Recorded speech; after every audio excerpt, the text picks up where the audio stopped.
ആസാമിൽ വെച്ച് നടന്ന 79ാം സന്തോഷ് ട്രോഫി ഫുട്ബോൾ മത്സരത്തിൽ ജേതാക്കളായ ടീം സർവീസസ്. മഹാത്മാഗാന്ധി ഗ്രാമീണ തൊഴിലുറപ്പ് പദ്ധതിയുടെ പുതിയ നാമം VBG റാംജി എന്നാണ്. ഇതിന്റെ പൂർണ്ണരൂപം Viksit Bharat guarantee for Rozgar and Ajeevika mission. 2025 Jnanpith പുരസ്കാര ജേതാവ് R വൈരമുത്തു.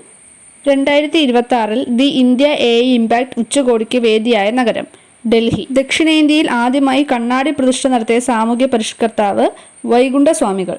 സ്ത്രീകളുടെ ക്ഷേമം ലക്ഷ്യമിട്ട് കേരള സർക്കാർ നടപ്പിലാക്കിയ സ്ത്രീ സുരക്ഷാ പദ്ധതി സംബന്ധിച്ച പ്രസ്താവനകൾ. പദ്ധതി പ്രകാരം 1000 രൂപ പ്രതിമാസ ധനസഹായം നൽകുന്നു. 35നും 60നും ഇടയിൽ പ്രായമുള്ള തൊഴിൽരഹിതരായ സ്ത്രീകളും ട്രാൻസ് വുമണും ഗുണഭോക്താക്കൾ. സംസ്ഥാനത്ത് സ്ഥിരതാമസമാക്കിയവർക്ക് മാത്രം ആനുകൂല്യം. 2026 ഫെബ്രുവരിയിൽ പദ്ധതി ഉദ്ഘാടനം ചെയ്യപ്പെട്ടു. PM ശ്രീ പദ്ധതിയുമായി ബന്ധപ്പെട്ട പ്രസ്താവനകൾ. പദ്ധതി വഴി 14,500-ലധികം വിദ്യാലയങ്ങളുടെ വികസനം ലക്ഷ്യമിടുന്നു. PM ശ്രീ ഒരു കേന്ദ്രാവിഷ്കര പദ്ധതിയാണ്.